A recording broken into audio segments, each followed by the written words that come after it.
passed a resolution promising tax relief, which they ended up doing in February. On the February 19th, I think, is when the school districts promised to, in my view, bribe the taxpayers. Let us raise your taxes and we'll give you a small portion back for a couple of years.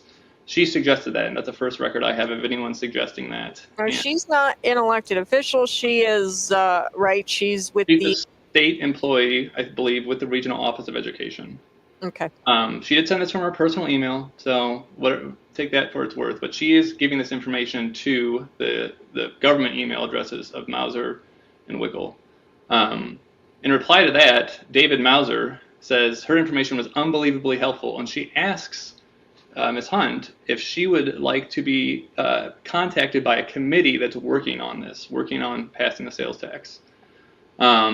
And on January 6th at 7:54, she replied, yes, I'd love to be contacted by them and help out behind the scenes however I can. So David Mauser, 11 minutes later, after she said, yes, I want to be contacted by this committee, he immediately forwards her email and her information to Barry Riley, who's with the Yes for Schools, McLean County Schools Political Committee. So it's very obvious to me that when David Mauser is like, we have a committee working on this, the committee that's working on it is Barry Riley's committee. Okay. Now, technically, Barry Riley filed his paperwork to establish the committee on February 23rd of this year, but that just is what they have to do in order to accept money. They could have been operating as a committee independently before they officially registered.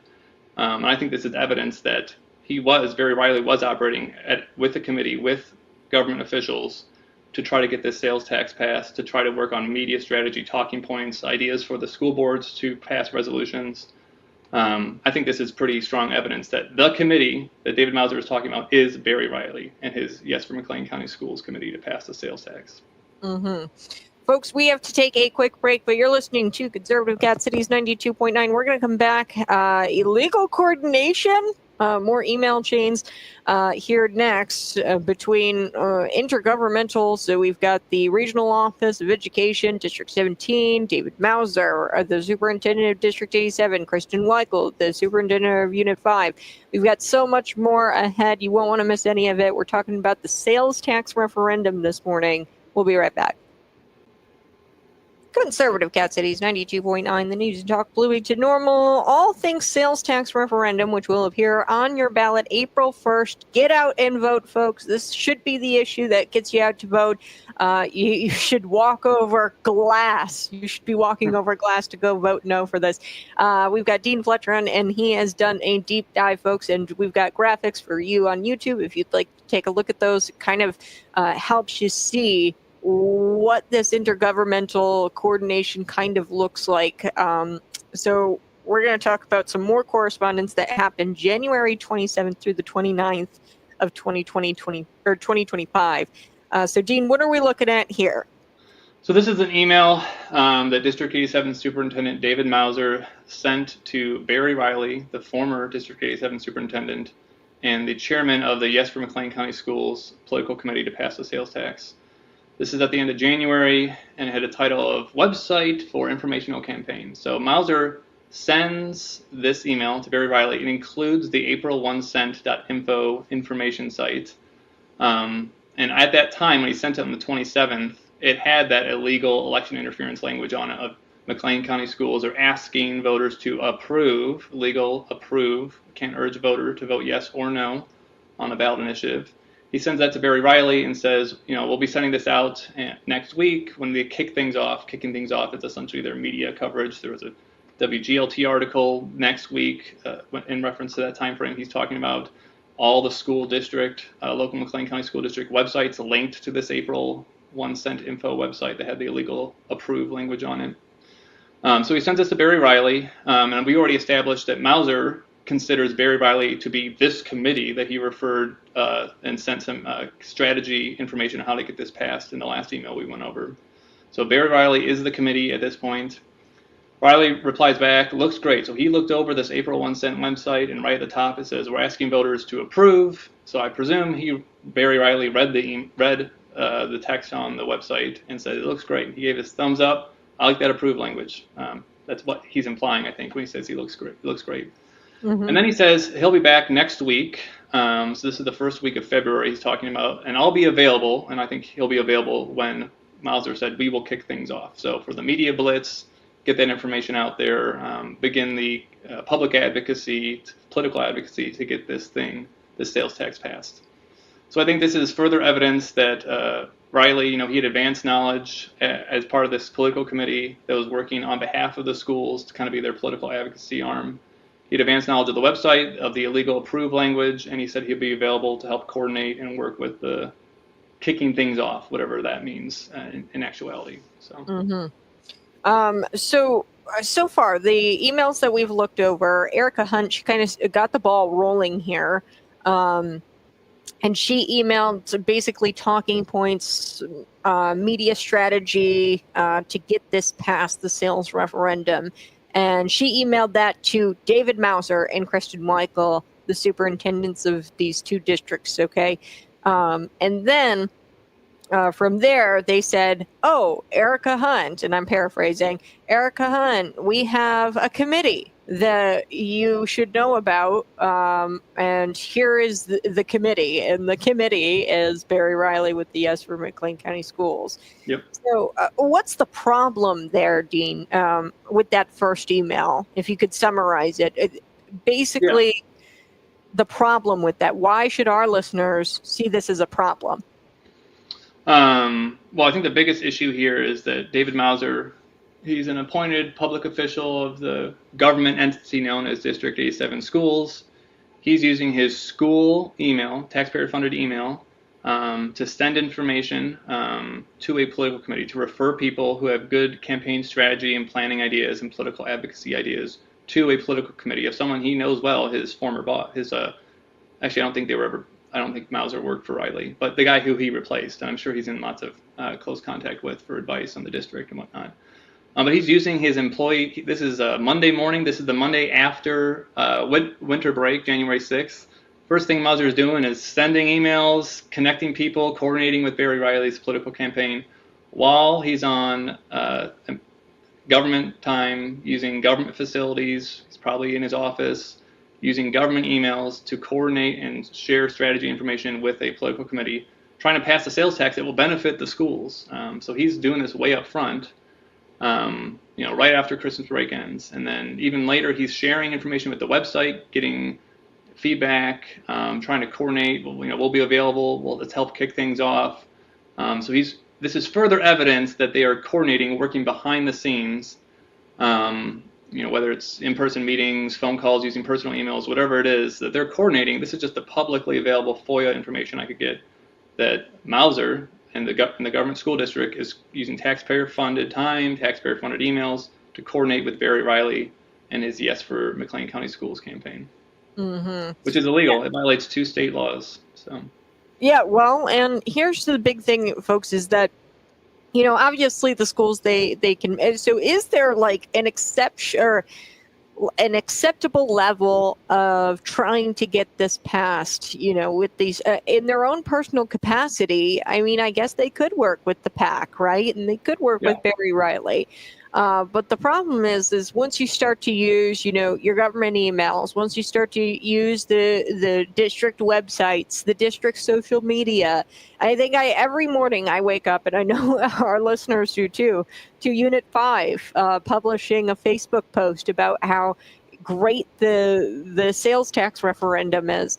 And that's just not cool, because I'd imagine if there was a PAC against the sales tax referendum, this wouldn't be going on. They wouldn't be working with the PAC that is against the sales tax referendum.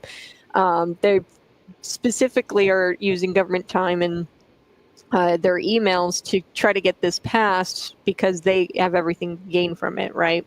Yep.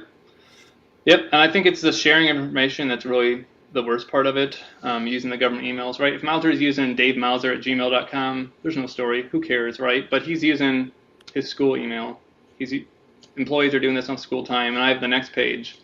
The next email we'll go over that shows that employees of Mauser are actually helping coordinate and share information and strategy with the political committee, with Barry Riley's political committee. All right. Well, we're going to get to that next email here next on Conservative Cat Cities 92.9. Good morning, Conservative Cat Cities 92.9. We're talking all things sales tax referendum. It's going to be on your ballot April 1st, folks. You better be walking over broken glass to vote no. Vote no. I don't want to see any of my neighbors suffer any more than they already do. Here in the state of Illinois, we went over this. We have the highest tax burden here in the nation. Okay, so I don't want to see any of my neighbors have to pay more to failing schools.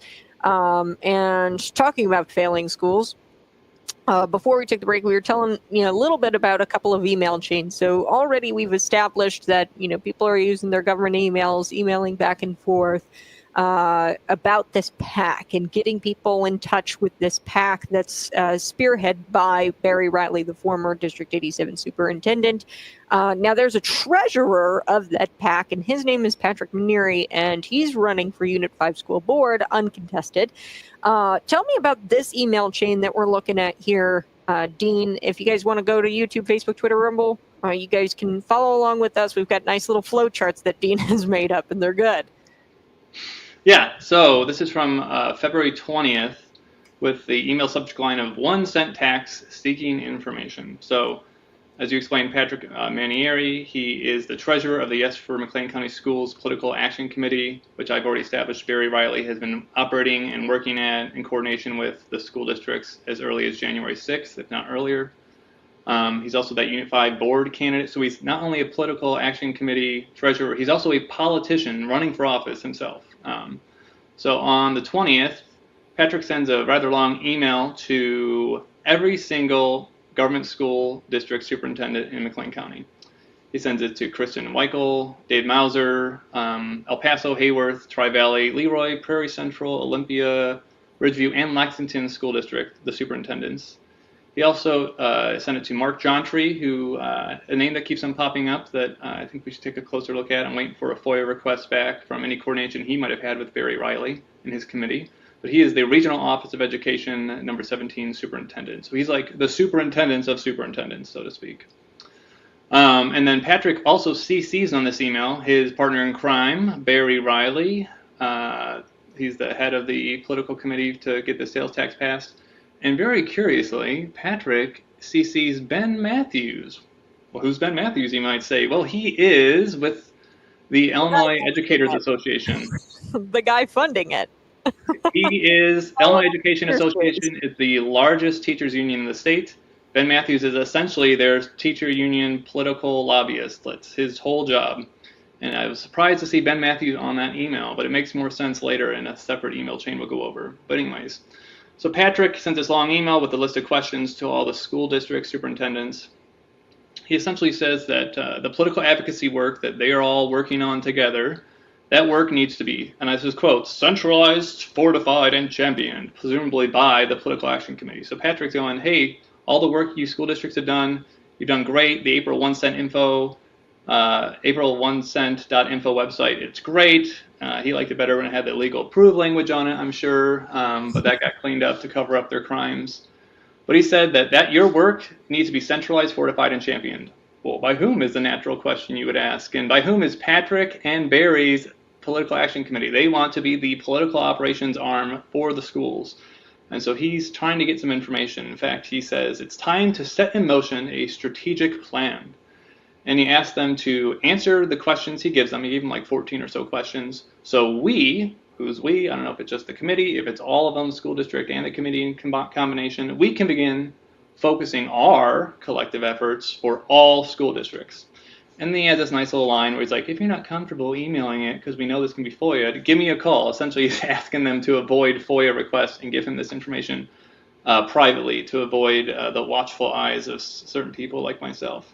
Yeah, yeah, I find that interesting. Then, a flavor of, the questions that were in this email, Patrick Manieri, he, is asking, do you have adequate SROs, school resource officers? What are you spending when it comes to SEL, social emotional learning?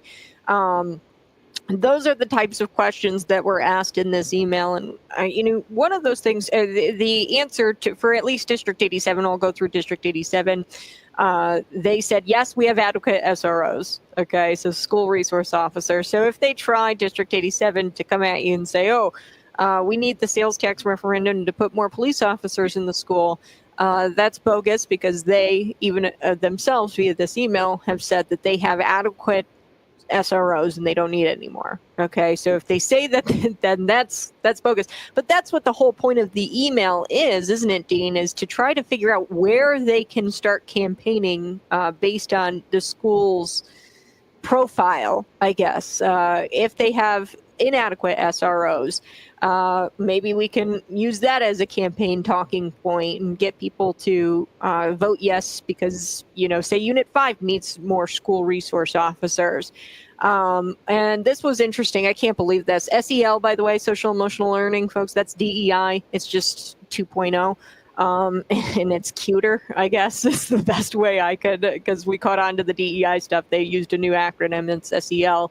But it's $1.7 million that they're spending on SEL at District 87, and some of these questions that Patrick Neary posed to District 87 was, what's the cost of SEL at your district?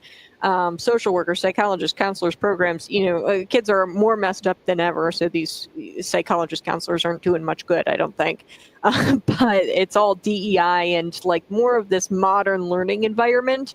And that's the way they phrase it on their website here, the April.1cent.info.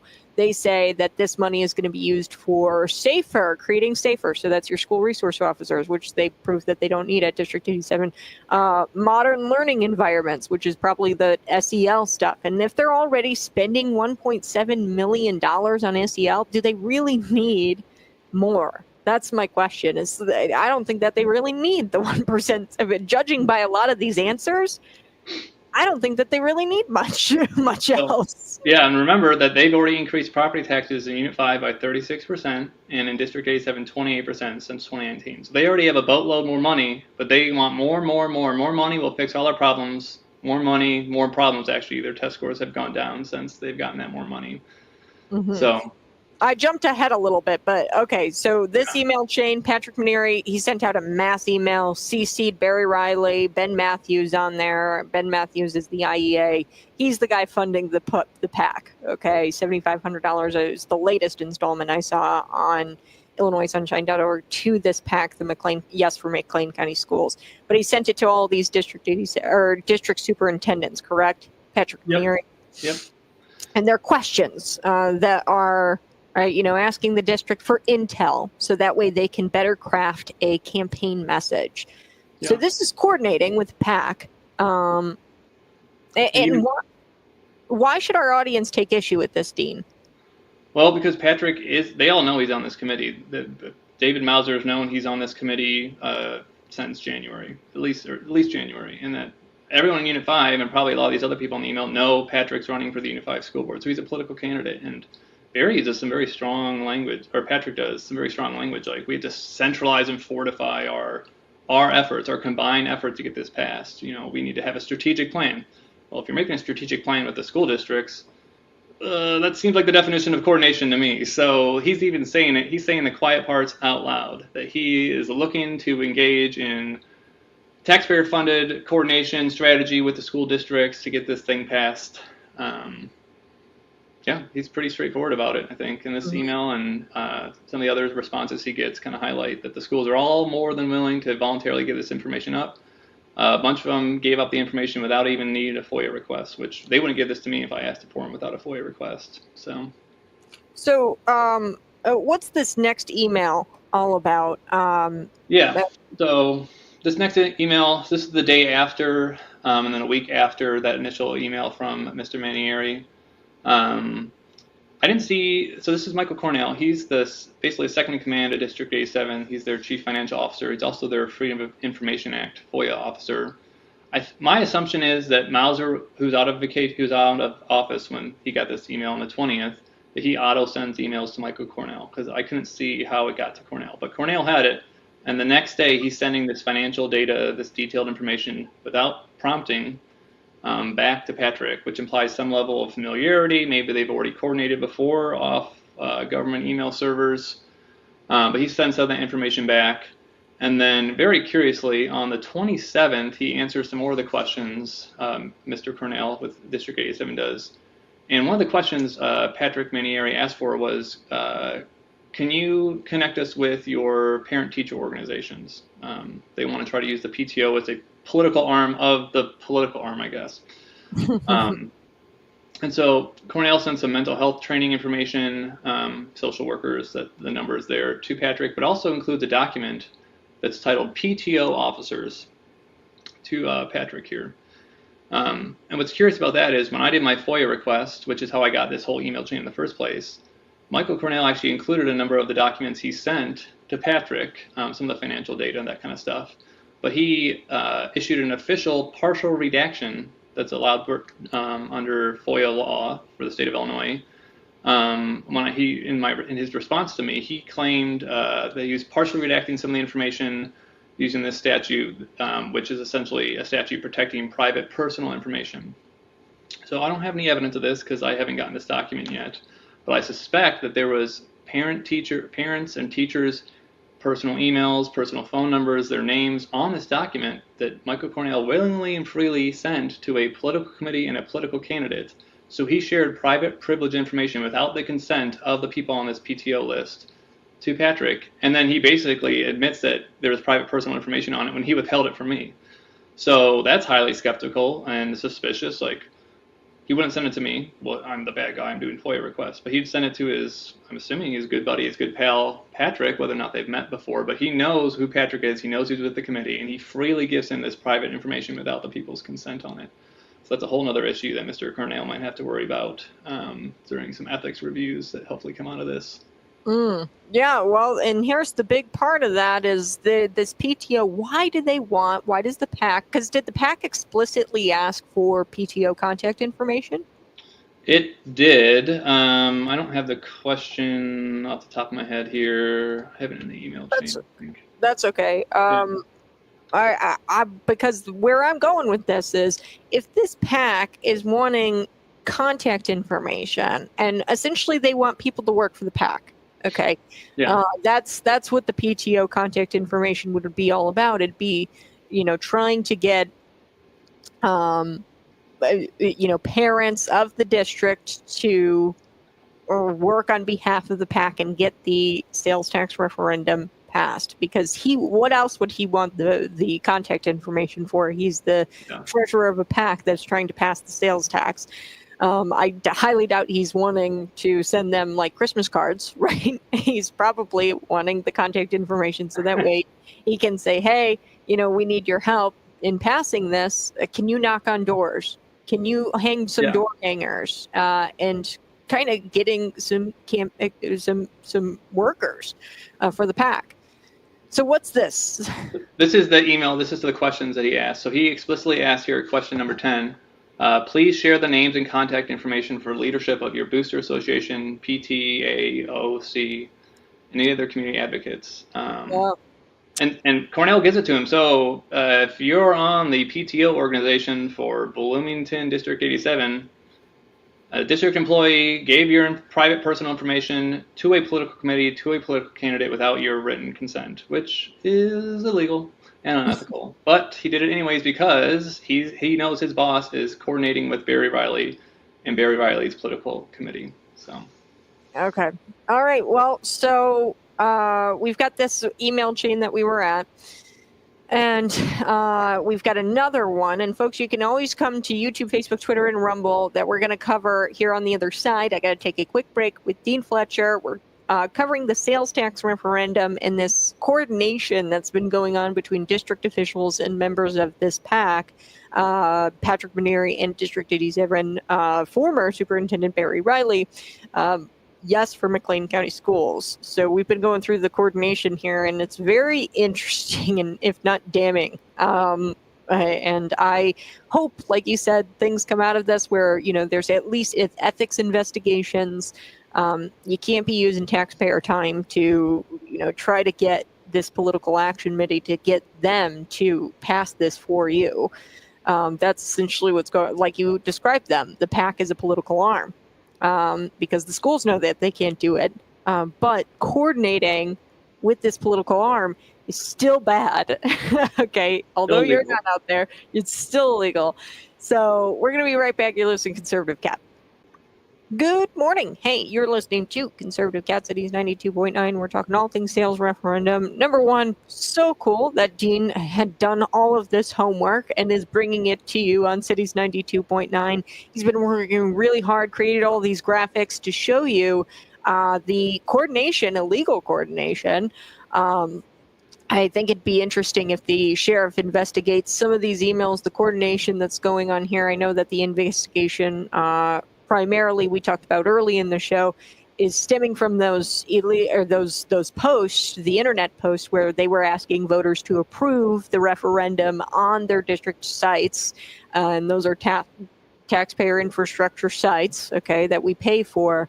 And they were asking voters to approve.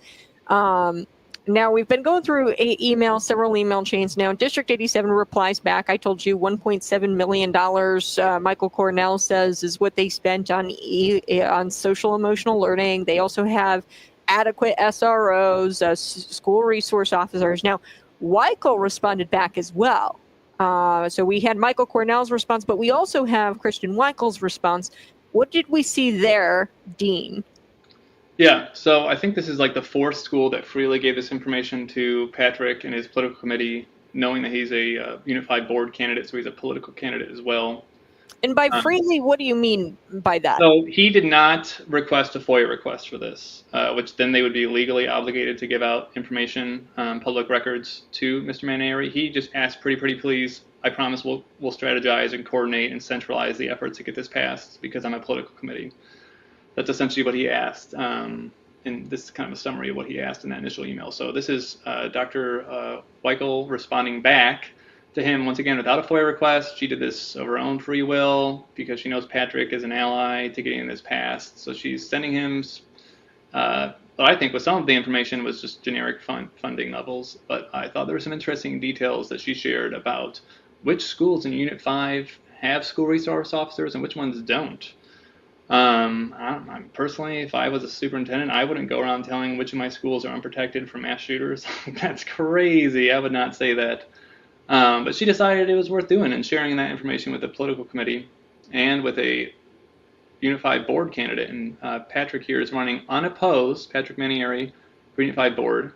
Dr. Weichel knows this, so she knows in a few months Patrick's going to be your boss. So I don't know if she's trying to like curry favor from her new boss because he gets to approve her pay raises and make sure she's gainfully employed with a fat salary, I'm sure.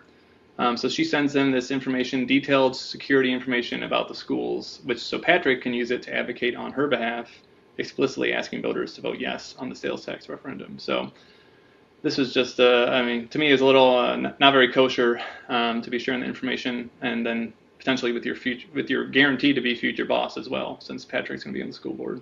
Mm-hmm. Well, and it raises all kind of questions. So and like you said, elementary schools are currently unprotected, right?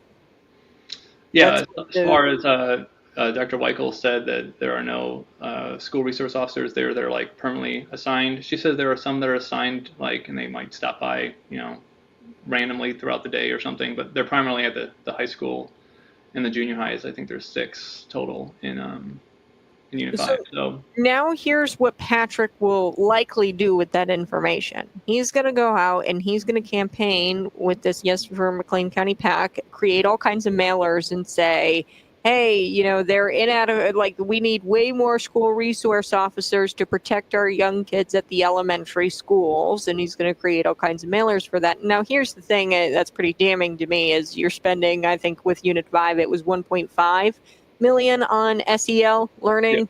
Yep. So this is modern learning environments, DEI, whatever. I'm sure they're spending millions on DEI as well. Not to mention a hefty salary for their District 87 or their Unit 5 DEI, I forget her name, but salary for that individual to carry out trainings for teachers. it's kind of interesting that they aren't adequately staffing or adequately providing SROs at this elementary school, especially considering the statistic. Elementary schools are typically targeted for mass shootings over junior highs or high schools. Yep. So they're not even really using the data in the statistics to their favor or to their advantage, where they're going to put these SROs in the elementary schools to protect the young kids.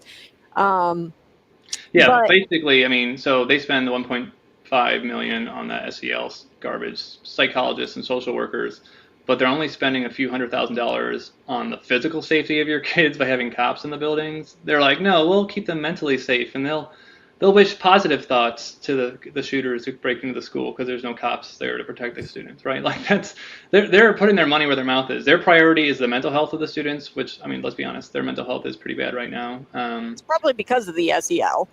Yeah, I'm sure it's not helping because they've been spending these millions of dollars every year and their mental health is not getting any better. But then they're intentionally not putting money towards these school resource officers. And then they're like, but if you give us more money, we promise, pretty please, we'll keep your kids safe then. Physically safe. Yeah, well, and that's the thing is, I think that the point here is no matter how much money they get, they're going to mismanage it. I mean, millions compared to a few 100,000. You're investing in the mental stability of students by the tune of millions, and then not the counterpart here, the physical safety of the students. They say equity. There's a big disparity there where you're investing millions compared to hundreds of thousands. And honestly, sorry to interrupt, but Unit 5, 60% of the kids aren't proficient in reading, right? If you couldn't read as a kid, you'd probably feel pretty bad about your self-esteem, right? You probably have low mental health because you can't read because the schools are failing you. So how much of their low mental health is due to their low reading scores, right? And they're putting money towards all this other stuff. But less than 50% of the total district expenditures for Unit 5 and 87, it's about 46%, actually goes to classroom instruction. The other 50% goes to buildings, custodians, technology, insurance, buses, and I'm sure highly paid school administrators as well. So it just shows you where their priorities are. They can't even get over the hump of spending 50% on the classroom, which is why these kids can't read or do math. So. And Barry Riley's pension, the $200,000+, which is insane to me, especially considering when you look at other area districts in Peoria. The superintendent there currently makes $99,000 or something like that. They're salaried there, and they're managing 25 schools. Okay, Barry Riley managed about 9, and he's collecting a pension no longer even in that district. He's collecting a pension to the tune of $200,000. I mean, that just doesn't make any sense in the world. And he has another job now. He's working somewhere else in a nonprofit, making $75,000 a year. So he's pulling in $300,000, and he's only in his 50s, I think. He'll get that. I read an article. He works out every day at 5 a.m., so he'll probably live till he's 100. So $200,000 every year to Barry Riley until he dies in his hundreds, I'm sure.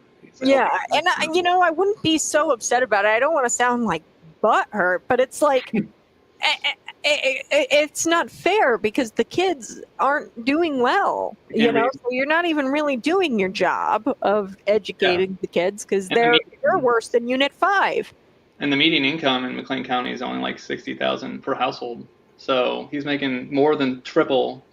In his retirement, he's making more than triple than what the average family that he's educating. Or I should say not educating because their kids can't read or do math. Yeah. Well, and, that just tells you about the tax burden here in McLean County. And I'm not too sure. The sales tax, we pay a higher sales tax than most of Illinois municipalities, if I'm not mistaken. Like most neighborhoods don't pay near what we pay in McLean County. Yeah, it's 82% higher. We pay higher sales tax right now at the 8.75% rate than 82% of other Illinois municipalities. And if this 1% gets added on and we're almost at 10%, we'll be in the 90th percentile. So basically only Chicago and a few suburbs would have higher sales tax than us. And we're already taxed out the wazoo with income tax and property taxes. And they just want to make it more expensive for working families, which is why you should go out and vote no, because we shouldn't reward the schools with more money when they are getting worse at educating our children. Mm-hmm. So. Do you have any more emails by chance, Dean? Yeah, this one is kind of fun. This one came to me by accident, I think, in my FOIA request. So Ben Matthews, we talked about him. He is the head of the Illinois Educators Association. He's also works with the Unit 5 union as well. He's their chief lobbyist. He sends an email to Patrick and Barry, or at least he tries to send it to Patrick, telling him about the Building and Trades Council, and he's like, this might be a good group for the two of you to get in front of for potential fundraising. Now, the reason I have this email is because Ben accidentally sent it to a Patrick at District 87 instead of Patrick Maneri, and he replies back in later email, oops, wrong Patrick. So this email came to me by accident. This is supposed to be a completely private email, but they went and met with some different unions, and a few days later, on March 10th, the normal teachers union, so the normal teachers, their union dues go to their union. Ben Matthews works with them, and they funneled $7,500 to this Yes for Schools committee. So the Yes for McLean County Schools committee can legally coordinate with the school districts. That directly benefits teachers, right? They have more money they can spend out of their normal budget. They can use the sales tax revenue to spend it. Instead, they have more money for the teachers. So there's an incentive for the teachers there to raise your taxes. And then the builders union, which this is what this email chain's about, they ended up giving $2,500 to the committee. And you know, the sales tax revenue can only go towards a few things, and one of it includes the buildings. So it's not surprising that the builders union would want to give money to pass something that they would benefit from as well. So this is a little side image, so you can kind of see how the unions and the lobbyists work together with these committees. And in junction, these committees are working with the school districts, legally, of course, to get this passed. So a good infographic for our viewers. Tell me about the benefits that, obviously the unions are going to be getting here if this passes. Yeah, so the $2,500 from the builders union, they get the sales tax passed. There's going to be tens of millions of dollars annually every year coming into these schools that they are required by state law to either spend on building upgrades, on security, or on mental health. And a large portion of it's going to go towards the buildings, new roofs, HVAC systems, new security doors, metal detectors, that sort of thing, to make the public schools, which a lot of the public school buildings already look like prisons, they're going to become more like prisons, even more cops roaming the halls, more metal detectors, that sort of thing, bulletproof glass, I'm sure, which kid safety, all right, if you want to say that's worth it, but the schools already look like prisons, ugly prisons at that. So they're trying to sweeten the pot here to get this passed. So if you got one of those super annoying Yes for Schools mailer last week, I got that mailer from Barry Riley's campaign the same day I got a mailer from Unit 5, because Unit 5's pumping out a bunch of taxpayer money to generate these informational mailings, and the same day we get this vote yes thing from Barry Riley's committee. That's courtesy of that spam mail is courtesy of the teachers union and the builders union in town. And here's the thing too is, they're trying to secure their positions at the IEA, Ben Matthews, by getting the sales tax referendum. What I want listeners to understand is, yeah, it's going to HVAC and, making I like how you said the schools look more like prisons. I remember actually at the time there was a big story with District 87, Barry Riley. He does not like me very much. The use of profanities was present between conversations between he and I. And he didn't like me very much. But there was this recording, and they were talking about this kid who had brought in some weed and a gun and things like that. And they all sat down, the teachers, and they were chuckling and laughing. And there was this recording that was sent to me by a District 87 employee. And she, recorded with her cell phone, and everybody was chuckling about this gun being found with the weed. And at the time, I think I asked District 87, Barry Riley, superintendent, what do you think about metal detectors? And he, was really upset by that I had asked that question. And he, was offended that I'd asked some sort of question. But here they are, 2-3 years later. I mean, that was like, I don't know, 4 years ago, something like that. They're talking about metal detectors and more safety for the students, where it's like, why not pay for some metal detectors back then? When they scoff at you, when you said that. But the kids, they're not doing well mentally, like we've already talked about this morning. and the kids are bringing in guns and things like that. So it is kind of like a prison. But anyway, so the IEA, they're trying to secure their positions, and this is all freeing up. So once you have this revenue coming in from the sales tax, that frees up money elsewhere. So they can pay themselves the salaries that they want, and the teachers. And if the teachers are getting a higher salary, that benefits them because they get higher dues, and everybody's just making all kinds of money except you. Yep. You're paying for all of it, taxpayers. So another reason to vote no. Yep. We're going to take a quick break, but we're going to come right back and we're going to wrap up the show. You're listening to Conservative Cat Cities 92.9. Conservative Cat Cities 92.9. We had a very special episode this morning about the sales tax referendum. I like to call it the sales tax that's going to throw you into more tax burden, and it's not going to benefit you in any type of way. And they'll call it the 1 cent tax. It's the 1% tax. And Dean Fletcher has been on with me. He's done so much research on this, so I can't begin to thank Dean for coming on to the show and sharing with you all of this information, all the time that he's put in, emails and the coordinating between these district superintendents and this PAC.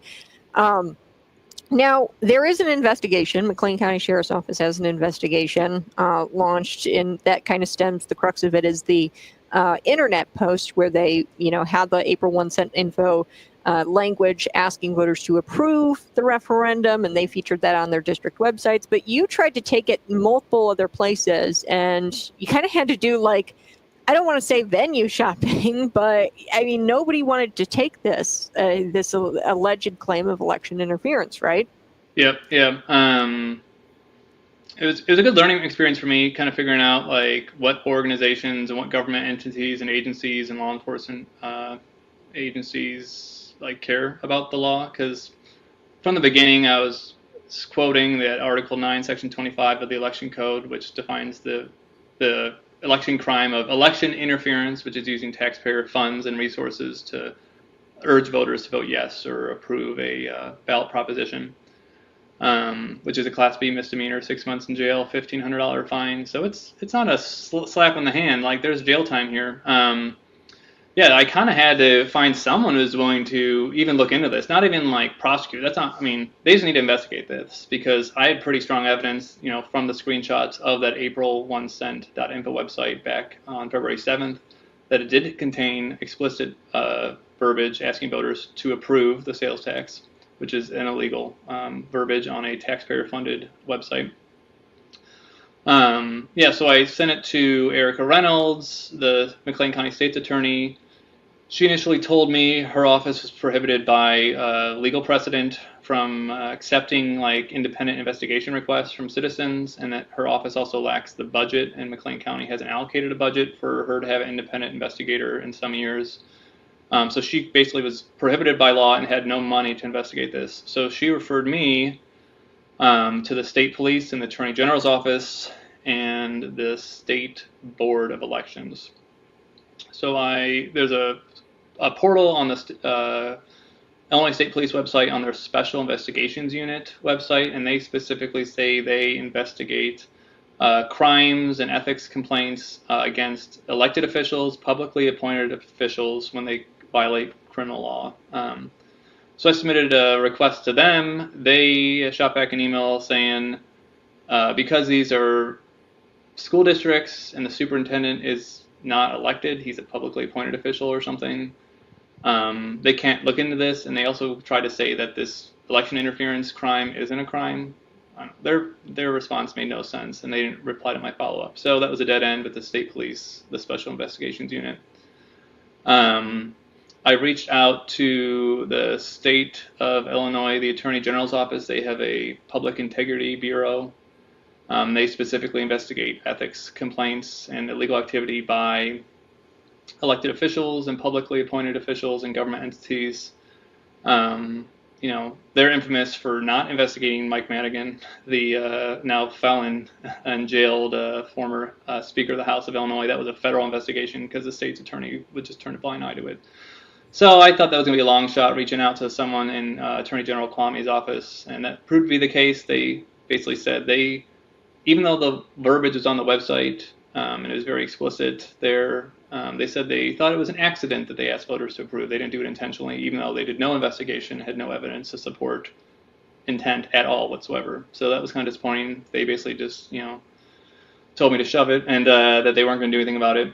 The State Board of Elections, I had to submit a formal letter to them, notarized letter about the complaint, and they said, well, that law you mentioned, Mr. Fletcher, that's a criminal statute, and only the Attorney General or the state's attorney can handle it, which they've already both rebuffed me. So I went back to Erica Reynolds, the state attorney for McLean County, because she had left this slight door that she's like, if no one else will look into it, we might try to see if we can look into it. And I'm like, hey, no one will look into it. If you want to look into it?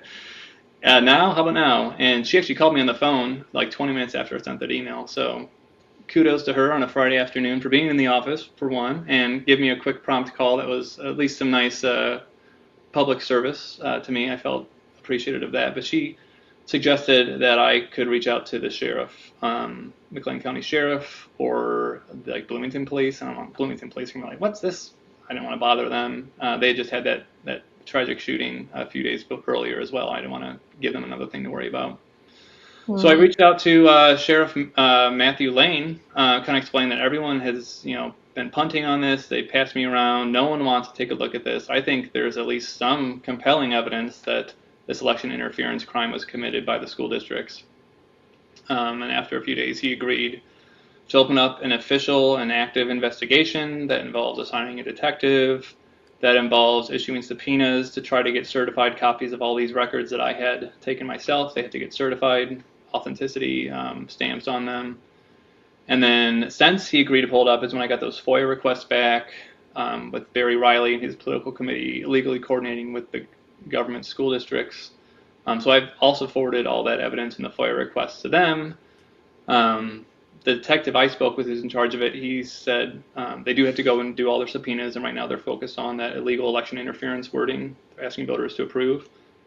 But anything else I send them can be used to help inform kind of where their investigation may go. I basically am helping them paint a picture. I'm giving them an idea board, and they can kind of those boards with all the strings and the dots and stuff, and they can try to make all these connections. I can kind of do that for them with my information if they want to go that way with the investigation. Hopefully they do look into this illegal coordination as well, because I think that's also just as big of an issue. And he did say, the detective said, after their investigation is complete, whenever that is, which will certainly be after the April 1st election, which is why you should go vote right now and say no between now and April 1st, vote no on the sales tax. He did say he would give all their evidence, everything they collected, to state's attorney, Erica Reynolds, and she would be the one to make the final call whether or not to prosecute based off of the evidence they've gathered. So that's kind of where that investigation is. It'll probably be, I assume, April or maybe even May. So the vote will be long past. Whatever the voters decide will already be law. And either way, maybe this, whether or not it passes or fails, hopefully we can hold some elected officials, some government officials, some political action committees accountable for their immoral and unethical behavior. Wonderful. Well, Dean, before we go, real quick, give me, some people might be wondering, who is Dean? Who is he? Why does he care so much?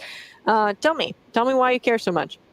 Yeah. Well, I think a big thing people should know about me is my wife and I, we went to Hillsdale College in Michigan, which is a classical Christian conservative college. They put out a bunch of events and free public information and Constitution courses. I love the Constitution. I was an economics and political science major there. So I'm just passionate about the government and protecting individual freedom and individual liberties and making our tax burden as light as possible, and also rooting out public corruption, that sort of thing. So that's kind of the political aspect. That's kind of why I'm interested in this. From an educational standpoint, my wife and I are a group of families that helped found a new classical Christian school, a private school in town called White Horse Academy. So I serve on the board of directors there. My wife is the head of school and also one of the teachers at the school. My wife's been a elementary school educator for 14 years now. So we also understand education. We understand what works and what doesn't work. And we think through that classical Christian model, private half-day school, we can produce, better results than the government schools can when they spend, 4 times as much per student as our tuition. So I think between that educational experience and background, being on a board of a nonprofit of a school, and then also with that kind of a passion for democracy and the constitutional republic we live in, that it just all kind of came together, and this is a perfect thing to pique my interest and gets me motivated to make sure that justice is done here for the taxpayers. Yeah, well, Dean, I can't begin to thank you enough. Thanks so much for coming on to the show and sharing all of your information and your work that you've gathered to prove really that there is coordination, at least, going on between this PAC and the government schools. There's also evidence that there was promoting of this referendum on district websites through the april1cent.info. We talked about the tax burden. We talked about the district performance, the district's performances.